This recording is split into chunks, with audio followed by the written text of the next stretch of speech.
breaking inputs coming in. Storm over Bhagwat's remarks. The Congress has sharpened its attack on RSS, on Mohan Bhagwat. And Manikam Tagore says RSS is spreading hatred in nation.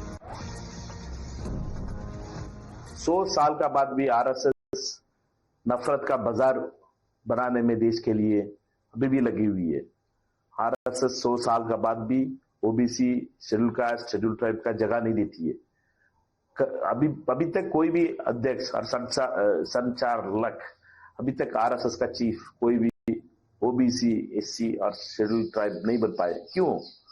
उनका मनुवाद का मानसिकता है और RSS कभी भी इस देश में सिर्फ कुछ ही लोगों के लिए काम करती है और सिर्फ पूंजीपतियों के काम करने वाला मोदी सरकार, अभी मोदी सरकार का वही लक्ष्य है, सिर्फ पूंजीपतियों का सेवा करना और उनका आगे बढ़ाना।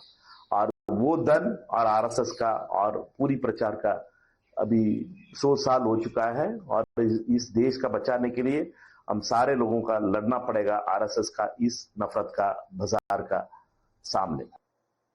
Mohan Bhagwat's Vijayadashmi message was clear. India's future will be built not just by governments or armies, but by a strong, organized, culturally conscious Hindu society that embraces diversity, rejects division, and leads the world with the power of dharma. But the opposition was quick to lash out. Congress leader called RSS a terrorist organization and once again linked it to Mahatma Gandhi's assassination. And Kerala Chief Minister Pinarayi Vijayan compared RSS to Israel's Zionists.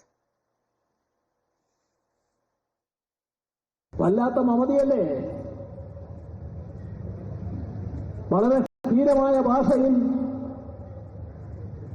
പാലസ്തീനെയും Palestine ജനതയെയും ആക്രമിക്കാൻ തയ്യാറായ Israel മന്ത്രിയെ ഇവിടെ കൊണ്ടുവന്ന് ചർച്ച നടത്തി അദ്ദേഹവുമായി കരാറൊപ്പിടാൻ BJP government തയ്യാറായില്ലേ? ഇത് BJP കാണിക്കുന്നതിൽ ആശ്ചര്യമില്ല. കാരണം ഇസ്രായേലിലെ സിയോണിസ്റ്റും ഇവിടുത്തെ ആർഎസ്എസും ഇരട്ടപ്പെട്ട സഹോദരങ്ങളാണ്. आरएसएस एक आतंकवादी संगठन है और आरएसएस आइडियोलॉजी ने ही गांधी जी की हत्या करी है। आज 2 अक्टूबर है और आज गांधी जयंती है।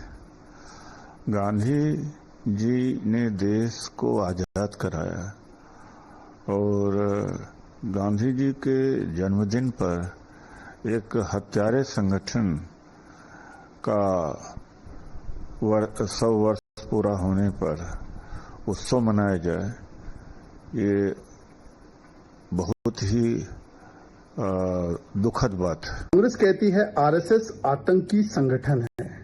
कांग्रेस पार्टी तो नक्सलियों को शहीद मानती है। कांग्रेस पार्टी अफजल को बेचारा मानती है। कांग्रेस पार्टी याकूब जैसे आतंकियों के लिए पैरवी करती है।